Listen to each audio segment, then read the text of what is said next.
Suho stood tall, his shadow army looming behind him like a brewing storm. The battlefield was on the verge of chaos, tension thick in the air. Across from him, the Atom Apostle smirked, eyes gleaming with excitement at the sight of Suho and his spectral forces. A system window flashed in front of Suho, its message making his expression darken. Defeat Li Min-sung, who has been possessed by the Atom Apostle, and obtain his memories. Suho tightened his grip.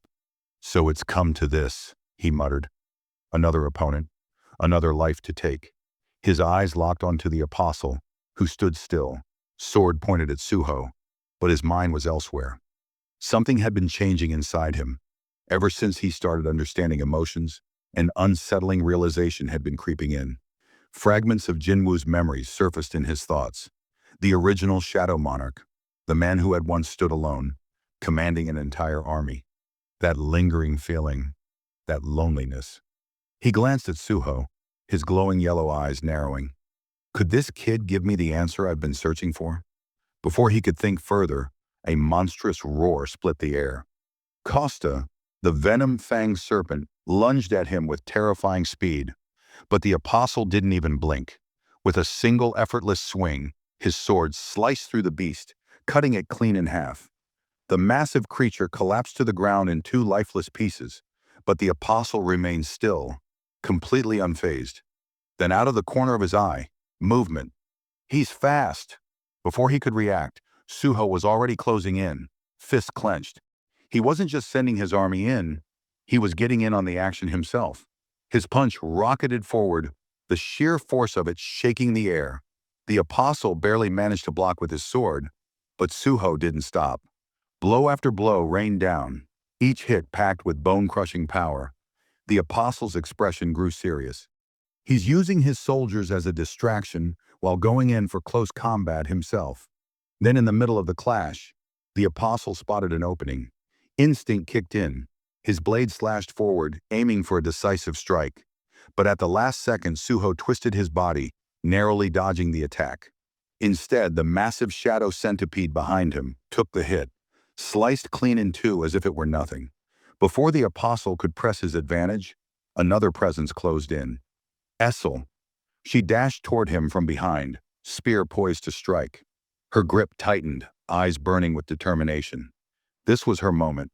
She swung with all her strength, but just as the spear was about to pierce him, the Apostle tilted his head, letting the weapon graze past him.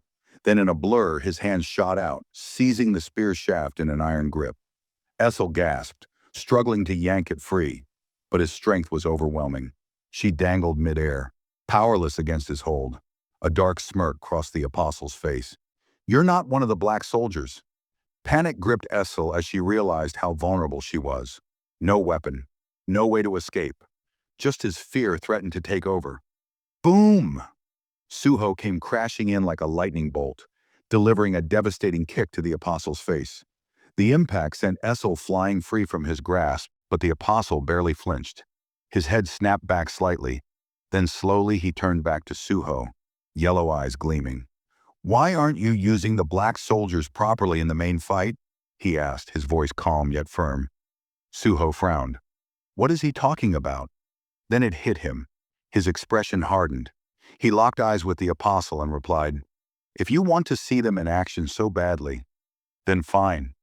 Without warning, two massive shadowed hands erupted from the ground, grabbing hold of the Apostle in a crushing grip. It was Saika, one of Suho's elite shadows, binding him in place. The sands around them twisted and surged, wrapping tighter around his body. Yet the Apostle's expression didn't change. He simply turned his head, acknowledging the beast restraining him. Suho didn't waste a second. This was his chance. He clenched his fist, muscles tensing. Power crackled around him as he prepared for a devastating blow, the air itself trembling from the sheer energy he was gathering. And then, boom! His fist connected with the Apostle's face like a missile, an explosive impact that sent shockwaves tearing through the battlefield. Dust and sand erupted into the air, momentarily blinding everything in its path. But before Suho could even catch his breath, boom! The sand prison shattered apart with a violent burst of energy. Suho skidded backward, digging his heels into the ground to keep from being thrown off balance. His heart pounded. The sand holding him just broke? How? Through the swirling dust, two piercing yellow eyes glowed like twin suns. Then in a flash, the apostle lunged. So fast, Suho barely had time to react. I guess I won't get to feel that same thrill I did back then, the apostle muttered, disappointment lacing his voice. Suho barely managed to raise his arms to block, but the impact was insane. His muscles strained, body bracing against the force.